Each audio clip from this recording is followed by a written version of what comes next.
It has always been said throughout life, throughout anything, whether you're in school, whether you're in sports, whether you're in the military, whatever profession you're in, the ones that are the quietest ones in the room, are the ones that you have to look out for the most. What do I mean by that? We could be talking about danger, we could be talking about physical threats, we could be talking about intellectual threats, people trying to, just absorb everything in the room. But to be honest with you, it goes without saying that the quietest ones in the room generally tend to be the ones that get ahead, whether we notice it or not in life in general. Now, today's Let's Get Banned episode is called Crowley and Jacques Vallee Got Close, Mystery Staircases in Forests and Time Crystals. Now, when I say they got close, I don't mean in terms of a friendship or relationship based on, the time these two gentlemen were alive. It's not even possible. However, I want to start off by covering Aleister Crowley. And the reason why I want to do that is because I kind of want to get him out of the way, because there's a lot of you out there in the audience that I know for a fact know much more about Mr. Crowley than I do.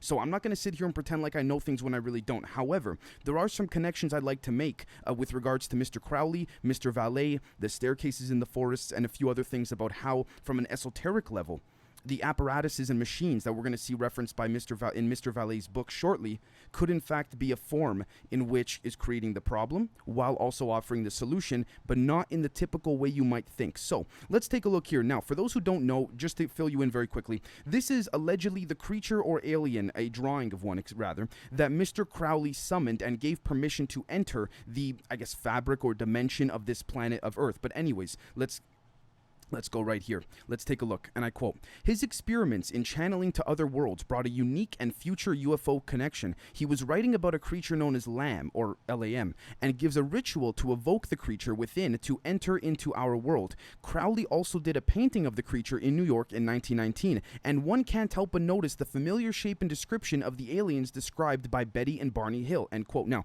before I go on, I just want to say he drew this in 1919, again, just over 100 years ago, literally 102 years ago. Long before most people knew the gray aliens to be the typical, large head, little to no nose, small ears that we all know, black eyes, and you name it. Anyways, and I quote, "A large head with large eyes, no nose, and a slit-like mouth over a small body is both description and painting of the Lamb from 1919. If there was a connection, it will have predated Betty and Barney's case by decades." Now, it says here, was Crowley in contact with aliens as some believe, or is Lamb a bizarre connection between the UFO and occult circles? If it is possible, then there may be a connection between the ritual of the Lamb and alien contact and or abduction. All right. Certainly, there is a similarity between the channeling and some of the more arcane alien abduction cases involving dream state and hypnosis. Hopefully, more research will provide more answers in this possible connection of Crowley and the gray aliens of UFO lore. End quote. Now, there have been gray aliens consistent with the description of what the appearance of Lamb seems to be, seen on security cameras on Skinwalker Ranch, seen, for example, I know some of you may not take this seriously, but the film or the show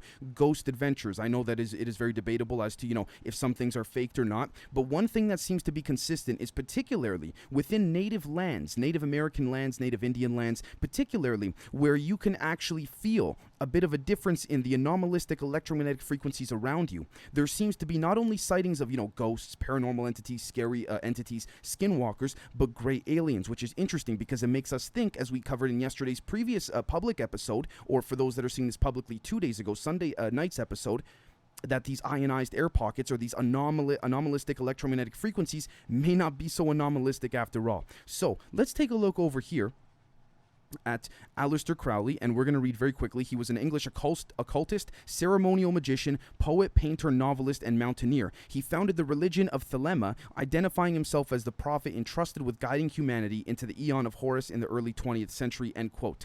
From my understanding, I believe he did pass away as a fairly lonely person addicted to drugs, but that's not the point. The point is that he predated this form of understanding and telecommunication from this particular alien known as Lam, or at least that's what this alien told him relative to how he could perceive things, and you'll see why I'm so specific about this very shortly. So let's take a look very quickly, folks, at Jacques Vallee. Jacques Vallee, according to Wikipedia, born September 24th, 1939, is an internet pioneer, computer scientist, venture capitalist, author, ufologist, and astronomer, currently residing in San Francisco, California, and Paris, France, end quote. Now, here's the interesting thing as well, too. No one will debunk Mr. Vallee. There's a lot of people in the UFO community, or no one will even try to, it seems like. Some people attempt to, but it doesn't gain any traction. It doesn't really get anywhere, to be honest with you. Not like, for example, the way people, try to debunk others in the community in a much more easier fashion, because Mr. Vallee goes strictly off of eyewitness account, fact, and trying to implement that into science. And we'll see here, and I quote, Vallee is also an important figure in the study of unidentified flying objects, first noted for a defense of the scientific legitimacy of the extraterrestrial hypothesis, and later for promoting the interdimensional hypothesis. Okay, and we see here it's a hypothesis advanced by ufologists which states that UFOs and related events involve visitations from other realities or dimensions that coexist separately alongside our own. It is not necessarily an alternate universe or an alternative reality or dimension, but rather one right next to us, which again, end quote, is something that allegedly the mantid species, if you check out my recent Instagram post from a few hours ago, the mantid species are able to do, whether they have those blue suits on or not. The eyewitness accounts are very consistent. Now, again, take a look at Mr. Vallee's credentials. You can't deny, and this is him with Alan Hynek, and Alan Hynek also served here, and I quote, as a scientific advisor to UFO studies undertaken by the Air Force during Project Grudge and Project Sign, which basically became Project Blue Book. Again, you're telling me this guy's a joke? Anyways, let's move on. So, let's take a look right over here. And I quote, this is from his book, Messengers of Deception.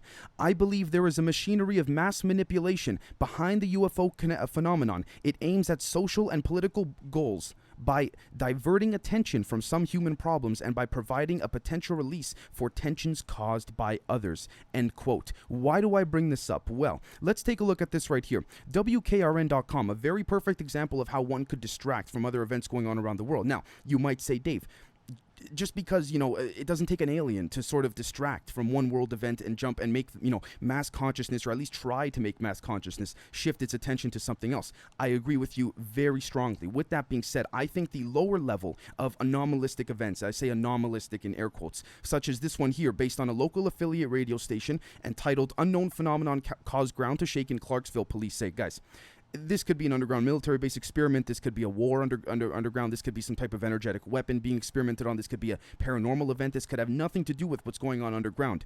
I would dare to say it does, but it's possible it could be interdimensional as well. We could see here some security camera footage. If you play it, you can clearly hear there was, in fact, a large bang sound that was made. However, my point is this. Again, this is nothing new. Again, we can put aliens aside for a second. Create the problem. Create the solution. You cover both ends. Very similar to the saying that I use quite often, which is that if you bring yourself down before everybody else does, you control the way it happens, right? Because if you plant a negative story about yourself before it gets out, good luck for other people trying to be able to shit on you. Pardon my English.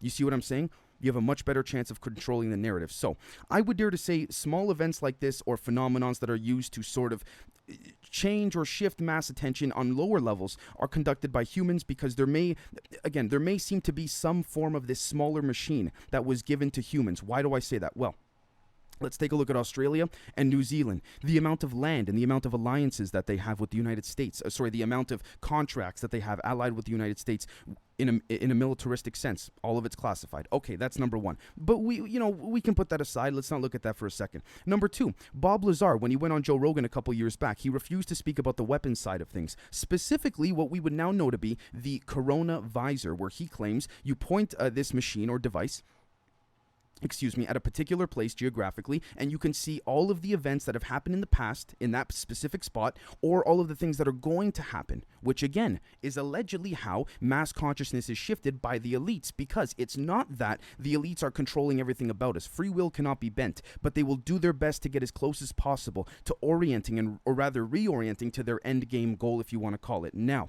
this is the best part I wanted to talk about, because if you ask me, this ties everything in. So let's take a look here. This has to do with the missing staircase incidents. Now, I'm a search and rescue officer for the U.S. Forest Service. I have some stories to tell. This is from reddit.com in the subreddit r/no sleep, as you folks can see here.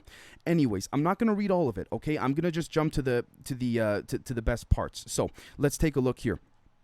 This, and I quote, "This is the last one I'll tell, and it's probably the weirdest story I have. Now, I don't know if this is true in every SAR unit, search and rescue unit is what it stands for, but in mine, it's sort of an unspoken regular thing we run into. You can try asking about it with other SAR officers, but even if they know what you're talking about, they probably won't say anything about it. We've been told not to talk about it by our superiors, and at this point, we've all gotten so used to it that it doesn't even seem weird anymore. End quote. Before I go on, for those, and I'm not trying to say to me personally, I'm just trying to make the point of, for those that say or criticize me for giving examples about how a superior would tell you to be quiet, you know, those fun examples I give at the beginning of the main public episodes you all like. Again, it happens, folks. It happens. And for those that are members, you'll know based on some of my own personal experiences, you don't have to believe me, but that it does happen. I mean, this shit does happen. Pardon my English. Anyways. Let's take a look. On just about every case where we're really far into the wilderness, I'm talking 30 or 40 miles, he says, at some point we'll find a staircase in the middle of the woods. It's almost like if you took the stairs in your house, cut them out, and put them in the forest. I asked about it the first time I saw some, and the other officer just told me not to worry about it. Again, before I go on, doesn't that sound just like the examples we give in some cases in the public episodes? I'm not just making this stuff up. I know most of you folks understand. I'm just saying this for those that are skeptical. This is, again, I don't know this gentleman whatsoever, and clearly there's quite some substantive evidence to support this, but let's go on. Everyone I asked said the same thing. I wanted to go check them out, but I was told very emphatically that I should never go near any of them. I just sort of ignore them now when I run into them because it happens so frequently. End quote. Now, I'm going to jump to part 2 from the same gentleman that wrote this as well. And he says he logged back on and he was blown away by the response and things like this. Take a look at this right here. There was a lot of feedback about the stairs. I'll touch on that briefly here, and I'll also include a story. They come in a variety of shapes, sizes, styles, and conditions. Some are pretty dilapidated, just ruins, but others are brand new. I saw one set that looked like they came from a lighthouse. They were metal and spiral, almost old-fashioned. The stairs don't go up infinitely or farther than I can see, but some sets are taller than others. Like I said before, just imagine the stairs in your house as if someone cut and pasted them in the middle of nowhere. I don't have any pictures. It's really never occurred to me again after the first time, and I don't really feel like risking my job over it. I'll try again in the future, but I can't promise anything. Okay, end quote. Now, the reason I bring this up is because there seems to be a correlation between that of stairs. I know it sounds a little bit funny, but not necessarily stairs or staircases, but steps in the sense of the way that cubes and spheres tend to manifest the sacred geometrical shapes in which create the composite of this universe. So, what do I mean by that? There's a few things we're going to go through here, so bear with me one at a time. Please, folks. Now, take a look at this. This is Jacques Vallee. Human beings are under the control of a strange force that bends them in absurd ways, forcing them to play a role in a bizarre game of deception, end quote. Again, notice Mr. Vallee's very, very precipitous and careful usage of the word bend, not force, bend. Now, he says a strange force, he's saying energetically, but that's in a different context. Anyways, let's take a look at this right here. And he says as well, we are dealing with a yet unrecognized level of consciousness, independent of man, but closely linked to the Earth. I do not believe anymore that UFOs are simply the spacecraft of some race of extraterrestrial visitors. The notion is too simplistic to explain their appearance, the frequency of their manifestations through recorded history, and the structure of the information exchanged with them during contact, end quote. Why do I bring this up? Well, folks, for those that were on the member Zoom call last night or 2 nights ago, once this goes public, you'll know that we spoke about, there were only 7 or 8 of us, we spoke about New Schwabenland. Now, New Schwabenland was on the old German maps, as we can see right here, and it was laid out very quite elegantly or diligently. Now, it says here, this is according to greyfalcon.us. Today, this map cannot be exhibited in Germany on penalty of imprisonment. The subject was already raised in Parliament of the Federal Republic, end quote. Couple of things. I understand why in Germany they don't want to bring it up because it's reminiscent of the Nazi era, and, you know, respectfully and understandably, the German people, for the most part, are trying to get away from that, right? However, how coincidental to use that as a cover for why these maps cannot be used ever again. Why do I bring this up?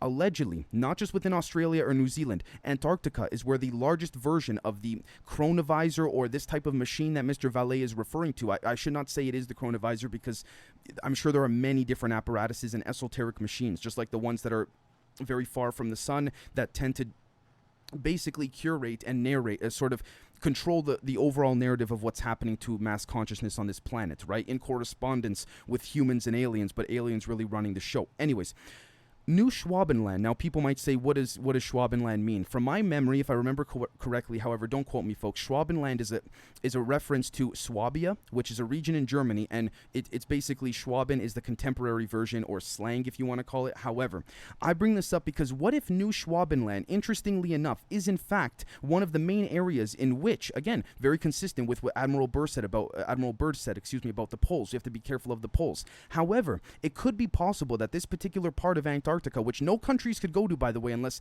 asking the U.S., embodies within it not just repair facilities for these alien craft, which we'll touch on very shortly, not just for remote viewers, not just for hybrid experiments, but mainly for the curation and control of mass consciousness. And why would they put it there? It is close to getting into the center of Hollow Earth. How do I know that? Well, one thing I found, a connection I made, folks, is that if we take a look, and this is out there, you can look this up, so don't take my word for this if you don't want to. If you look at all of the other planets in our solar system, all of the other planets just in our solar system, granted, however, have the same anomalistic electromagnetic poles as Earth does. And a lot of times, there's hexagonal clouds or natural anomalies near it. Now, forgive me, I just had to write that down. Oh, by the way, shout out to Jelton very quickly. I just got this notification. Anyways, I just wrote that down because I did not want to forget it. With that being said, you want to know something else that really tops this off? Do you want to know who currently owns that particular piece of land? It's considered the Rothschild land. Coincidence? I don't know.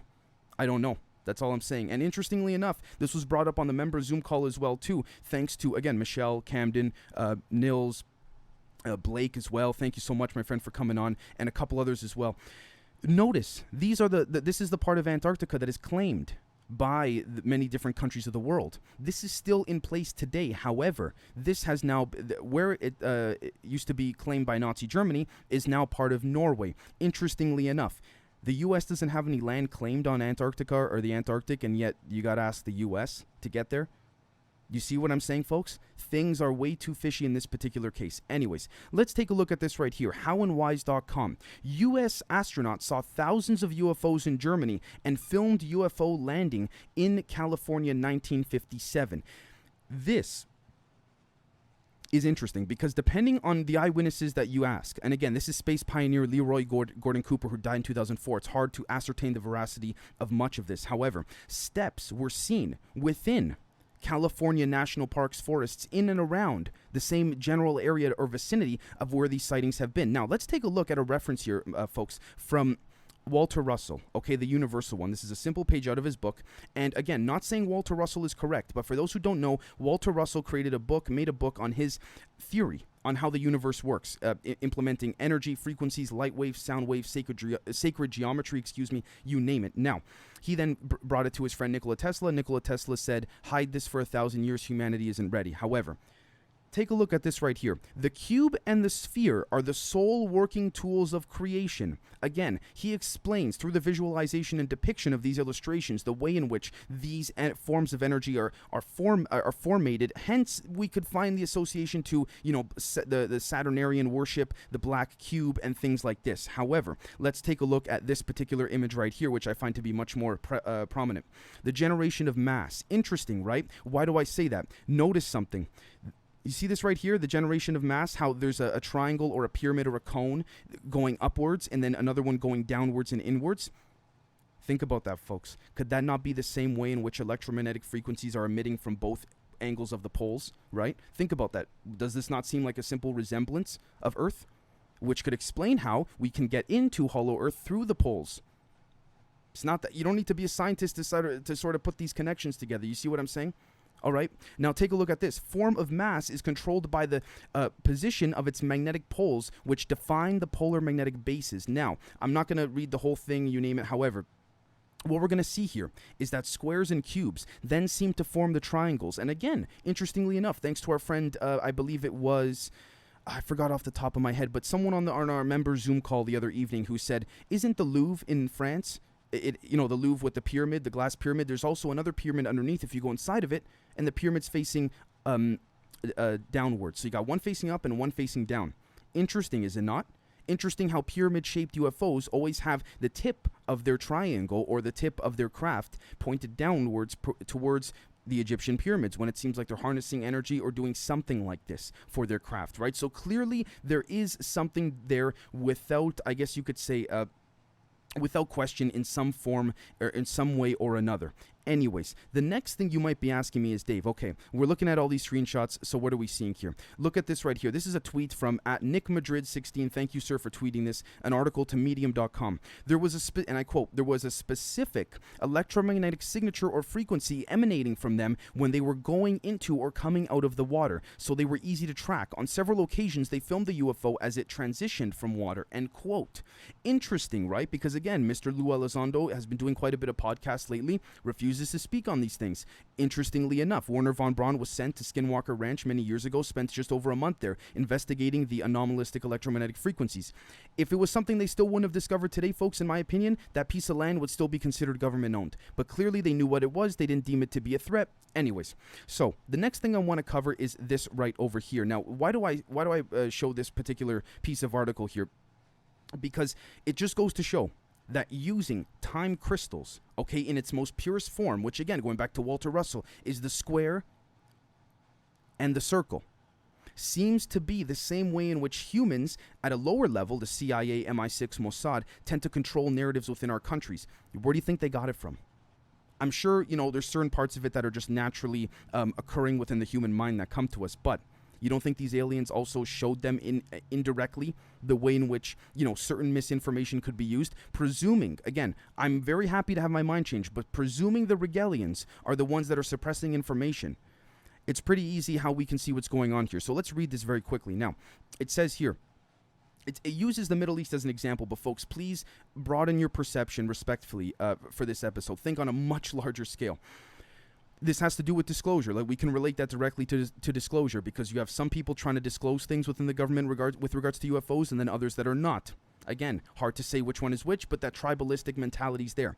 And I quote, "Are you confused by what's going on in the Middle East? Let me explain. We support the Iraqi government in the fight against Islamic State. We don't like ISIS, but the Islamic State, excuse me, but we'll call it IS.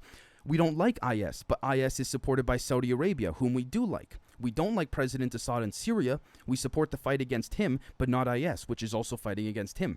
We don't like Iran, but Iran supports the Iraqi government against IS. So some of our friends support our enemies, and some of our enemies are our friends, and some of our enemies are fighting against our other enemies, whom we want to lose, but we don't want our enemies who are fighting our enemies to win. If the people we want to defeat are defeated, they might be replaced by people we like even less. And all this was started by us invading a country to drive out terrorists who weren't actually there until we went in to drive them out. Do you understand now?" End quote. Great example for the Middle East. Pardon my English, fucking phenomenal example in terms of disclosure. Think about it. They're doing the same thing with disclosure. It's coming. Boop, it doesn't. It's coming. There's a leak. It's coming. Boop, it doesn't. It's the same thing. If, at least in my opinion, if you ask me, right? Now, let's take a look at this right over here. This is somebody, again, on, let's take a look here. This is somebody on Twitter. This was responding to WikiLeaks when they posted a video that day of Julian Assange explaining how Afghanistan was used simply as a place for the transnational elite to wash their money. Very great way into showing how secret space programs get funded. This is a direct example. What does it mean to wash money out of tax bases, somebody asks. It's exactly what it sounds like. Taxpayer money goes in under classified budget line items, drug deal here, arms deal there, and presto, mysterious donations to NGOs like the one, again, Victoria Nuland, the NGO in Ukraine, with no accountability, to be used to fund grassroots campaigns to destabilize the very countries funding it. Does that not sound exactly like this right here? Think about that, folks, right? Now, let's take a look at this right here. Let's see. Oh, yeah, it's the same response. Forgive me. But that's exactly how they do it. Yep. And someone replied here, mostly fraudulent construction projects in the region. Yeah. And for those that are members, you'll know based on my own personal history that I know this to be the case at a much lower level. Yeah, that's exactly how it goes. That's exactly how it works. Now, let's take a look at this right over here. This was Reddit Ask Me Anything, or AMA, done by a former CIA agent by the name of Andrew Bustamante. To the extent in which I was able to ascertain the veracity of this gentleman, he does check out. Someone asked, why should we expect anyone in the CIA to tell us the truth about anything? He goes, you shouldn't. That's why I left. Very good point. Now, however, this is something I want to talk about much more, I guess you could say adamantly, that he answers to. By the way, I read that little response that he gave right there just to show you the type of person that he is now that he's left the CIA. But we can't always fully trust him, and we gotta be fair, right? So, okay, take a look at this right here. And he says, and I quote, "What you term gaslighting, I know as negative perception, a method that encourages your target to question their own capabilities while simultaneously ingratiating themselves to you as a supportive and encouraging partner." Okay, end quote. You know what that's like? I'll give you a quick example, and you'll see why I'm bringing this up in like 10 seconds. That's basically like when someone is, someone's crying over, say, a loss of a relationship or something like that, and you're pretending to comfort them, but you're really making them question the relationship with that person even more instead of supporting them. While you're doing this and while they're confiding in you, say, for example, they have money and you're trying to get them for money, this is the term that he called negative perception. While they're crying, while they're agreeing with you, they're handing you money at the same time, saying, "You've been so good to me. Here, take this money." That is negative perception. Again, gaslighting, you name it. However, take a look at this. You build good, and I quote, "You build goodwill by orchestrating a scenario that undermines your opponent's confidence. You defend against it by remaining attentive to repeat occurrences centered around the same person." All right? And it says here, "You lift them up and tell them that you also misplace your keys and that you completely understand what it's like to be stressed and overwhelmed, etc." End quote. I'm bringing this up because does this not sound like a perfect form of what's happening with disclosure? This is exactly what they're doing. We, as a community, and this is also, I would dare to say, they take it one step further, not just within the vicinity of the mainstream media dissemination of their articles. They take it further than that. When they have, again, we will never know, sadly, but CIA agents, Mossad agents, MI6 agents, insert themselves and be delegated and tasked with inserting themselves in a certain UFO or paranormal community. More so UFOs, because, a certain community is getting close. This is the tactic they use. It's pretty damn simple. But again, in general, people would rather refuse to admit they're being tricked than realize they're being tricked. It's sad, but it's true. And listen, I've been guilty of it too before. I'll admit it. But the whole point here is to work together, folks, to break out of this, right? Now, let's take a look at this over here. Wikipedia.org. I found this quite interesting because we see here potential cultural impact of extraterrestrial contact. Now, this is so interesting because of the fact that, again, this was not on Wikipedia just a handful of months ago. See how it's slowly being disseminated, but at the same time, there's non-denials, and then these official document reports that seem to be documented are BS. Total BS, right? So again, now let's take a look at this right here. DiscoverMagazine.com. Time crystal. Sorry, folks, one sec.